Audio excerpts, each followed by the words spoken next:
Maraing kinundena ng Philippine National Police ang kumakalat na social media post na maling nagpapakita na ito ay nagmula sa PNP na ang nilalaman sa naturang post ay handa na ang PNP para ipatupad ang anumang ipalalabas na warrant of arrest ng International Criminal Court laban kay Senator Ronald Bato de la Rosa.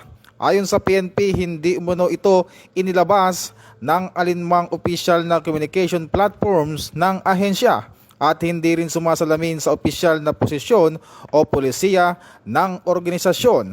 Nagbabala rin ang PNP laban sa nagpapakalat ng maling impormasyon na maaring magdulot ng kalituhan sa publiko.